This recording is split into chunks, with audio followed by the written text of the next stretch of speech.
ఇంతమంది great legendary people, చాలా పెద్దవాళ్ళు మీకంటే వయసులో, అనుభవంలో. Again you have a set of heroes, very handsome, very ఎలా హీరో స్టార్డమ్ ఉన్న వాళ్ళు. ఇంత టైంలో how did you discipline your mind? అంటే నాట్ టు డైవర్ట్, డీవియేట్. ఎప్పుడు మీరు అంటే చాలా సహజం కదా ఒక వయసులో మనసు పడడం, ఇష్టపడడం, లేదు ఊహించుకోవడం, అండ్ అందులో అంత ప్రాక్సిమిటీతో మూవ్ అయినప్పుడు మీరు ఎలా డిసిప్లిన్ చేసుకున్నారు మీ మనసుని? మనం వచ్చింది దేనికి? సినిమాకి నటించడానికే కదా. అంతే, అదే కదా మన వృత్తి, అదే చేసుకుని వెళ్ళాలి. మిగతా విషయాలు ఎందుకు మనకి?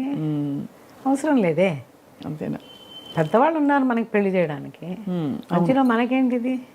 అంతేగా. మన పని మనం చేసుకుని వెళ్దాం. అందరూ నన్ను లవ్ చేస్తారు, ప్రేమగా మనం మాట్లాడదాం, అందులో తప్పేముంది? అందులో తప్పేం లేదు. అది అనలేము కానీ మీరు ఆయన అంటే మిమ్మల్ని మీరు ఒక స్టన్నింగ్ బ్యూటీ, మంచి బ్యూటిఫుల్ కాంప్లెక్షన్, ముద్దుగా ఆ టైంలో many people would have also fallen for you. సహజం కదమ్మా. Yes, I told in the interview, పడలేదంటేనే తప్పు అని. Everybody fell in love with me and I like that. అది ఉన్నంత వరకు వీ హ్యావ్ మార్కెట్. అది హౌ డిడ్ యూ నో? అంటే అఫ్ కోర్స్ మనకు తెలుస్తుంది, but other than that how did you specifically? మేకప్లు వేసుకుని షార్ట్లలో మాట్లాడతాం చూడండి నవ్వుతూ, అప్పుడేదో కొంచెం నాకు తెలిసింది, చిన్న ఏజ్ అంతే.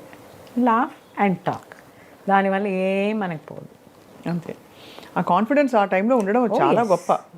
It's a great thing because you took it is the stride. అవును, అంతే కదా అని.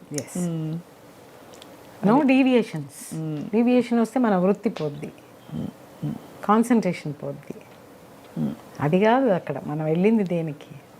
Challenge number 1, very good performer, discipline.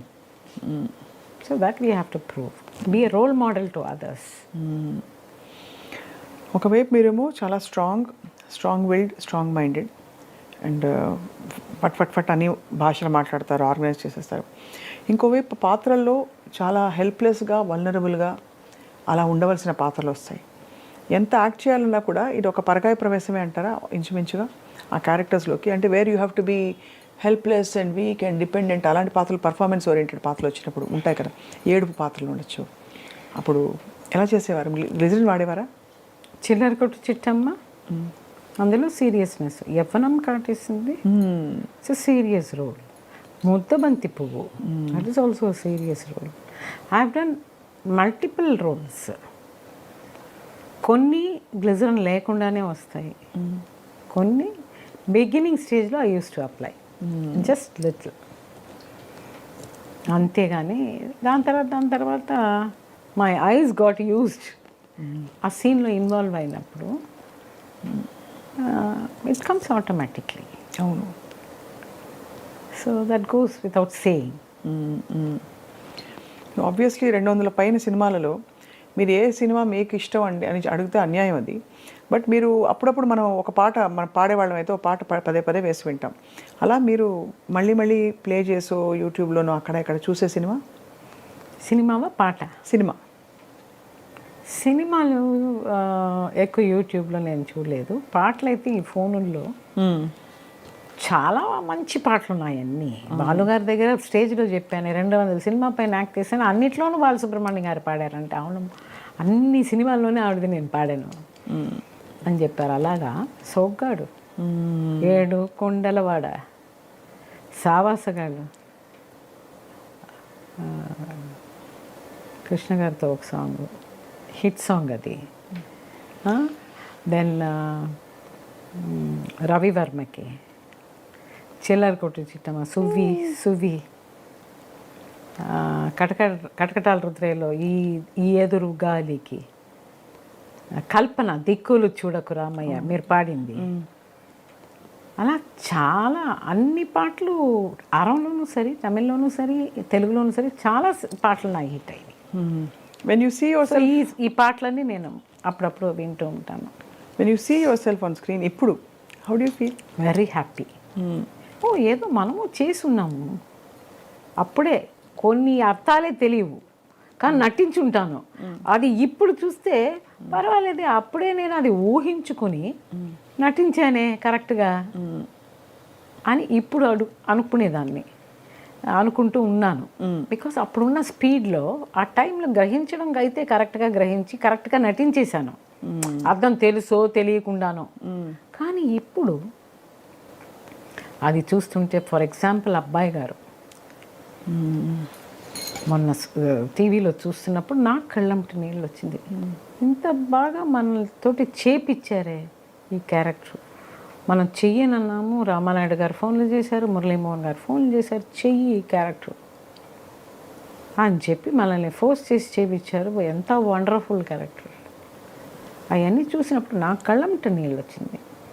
ఇంత బాగా మనల్ని చేపించారే, గొప్ప జీవితం అనిపించింది. గొప్ప జీవితం అనిపించిందమ్మా. No doubt about it. అలాగా కొన్ని తెలియకుండానో నటించాను న్యాచురల్గా. ఆ స్టేజ్కి తగినట్టు నాకు వచ్చిన క్యారెక్టర్. రాగానే ముందు ఈ కుర్చీని గమనించాను.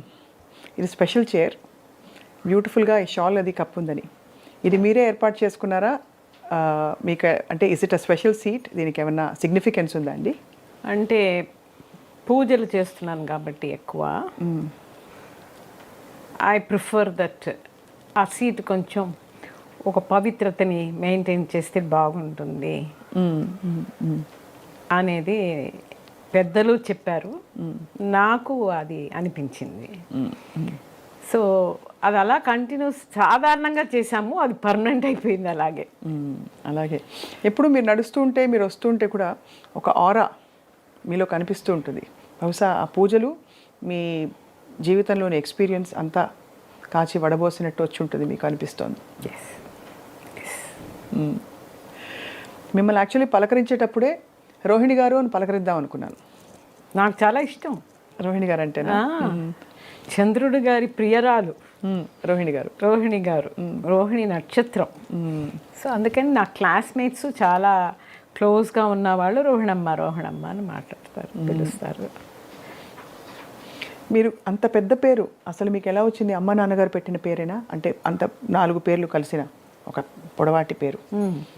లక్ష్మి, కృష్ణవేణి, రోహిణి, పార్వతీదేవి. అవును, అందరూ ఉన్నారు. అందరూ ఉన్నారు. లక్ష్మి మా అమ్మమ్మ గారు పెట్టారు. అమ్మమ్మ గారు అమ్మ కలిసి. శుక్రవారం పుట్టాను కాబట్టి లక్ష్మి. కృష్ణవేణి అనేది కృష్ణ జయంతిలో పుట్టాను కాబట్టి కృష్ణ జయంతి. రోహిణి నక్షత్రంలో పుట్టాను కాబట్టి రోహిణి. పార్వతీదేవి వచ్చి మా అమ్మగారు నేను కడుపులో ఉన్నప్పుడు ఇక్కడ కపాలీశ్వర గుడి అని ఒకటి ఉంది, పెద్ద శివుడు గుడి. అక్కడ వృక్షం కింద కూర్చుని పూజ చేసేవారట.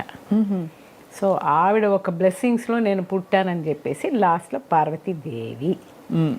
మెయిన్గా నక్షత్రం రోహిణి కాబట్టి రోహిణమ్మ రోహిణమ్మ అని పిలుస్తాను. సరే, మీకు జయచిత్ర గారిగా నామకరణం ఎలా జరిగిందో ఎలాగో మాట్లాడతాం. బట్ మీరు చిన్నప్పుడు అమ్మగారి నటి అన్న విషయం కూడా తెలుసు అందరికీ. సో అమ్మగారు నాన్నగారు ఇద్దరు మీ నటనని ప్రోత్సహించేవారా? చాలా. ఎందుకంటే నాట్యం నేర్చుకున్నాను నేను. మా అమ్మమ్మ గారు నాతోటే వచ్చేవారు, సుబ్బలక్ష్మి గారు. సో చిన్నప్పుడు నా 5వ ఏట నుంచి భరతనాట్యం, కూచిపూడి 2 నేర్చుకున్నాను. అది నన్ను ట్రావెల్ చేపించి సినిమాకి. ఇంకా సినిమాకి వచ్చిన తర్వాత కరెక్ట్ అయిన చేతుల్లో పడ్డాను. నా టాలెంట్స్ లోపల ఉందనేది గుర్తించే ఒక పెద్ద మహానుభావులు కేఎస్ గోపాలకృష్ణ గారు నన్ను ఇంట్రడ్యూస్ చేసి నా జాతకం చూసి, రోహిణి నక్షత్రంలో పుట్టింది కాబట్టి చాలా పెద్ద ఆర్టిస్ట్ అవుద్ది తన జాతకం వల్ల, దానివల్ల. అండ్ సో జయము, చిత్రము. జయం అంటే విక్టరీ, చిత్రం అంటే సినిమా. ఇవి 2 కలిపి జయ చిత్రాన్ని నేను నామకరణం చేస్తాను అని చెప్పి ఆయన మార్చారు. అలా మొదలైంది మీ ప్రయాణం. కానీ భరతనాట్యం, నాట్యం నేర్చుకోవాలి, కళల పట్ల ఇవన్నీ ఈ ఆసక్తి, అభిరుచి నాన్నగారికి ఉండేదా, అమ్మగారికి ఉండేదా? అమ్మకి ఎక్కువ ఉండేది, మా అమ్మమ్మ గారికి ఇంకా ఎక్కువ ఉండేది. ఎక్కడికి వెళ్ళినా చలాకీగా చేసేసేదాన్ని. ఒక మ్యూజిక్ చూస్తే ఎగిరేదాన్ని, ఇప్పుడు మా మనవరాలు ఎగిరేలాగా అలా ఎగురుతూ ఉండేదాన్ని అనమాట. సో ఆ బంతిలాగా ఎగరడం చూసి చూసి డ్యాన్స్లో పెట్టారు. ఇంకా అలా గ్రాస్ప్ చేస్తాను. అది చూసి డాన్స్ ఇప్పటి వరకు నేను 1000 ప్రోగ్రామ్స్ వరకు ఇచ్చాను. అయ్యే బాబోయ్ 1000 పర్ఫార్మెన్సెసే. ఎస్, అమ్మో. నా డాన్స్ బ్యాలెట్ చేశాను శక్తిలీల అని, కూచిపూడి భరతనాట్యంలో చాలా ప్రోగ్రామ్స్ ఇచ్చాను.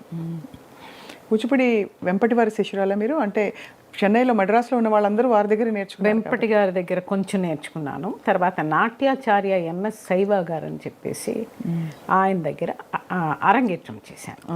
శివాజీ గారి ప్రిసైడ్ చేశారు నా 10వ ఏటలో.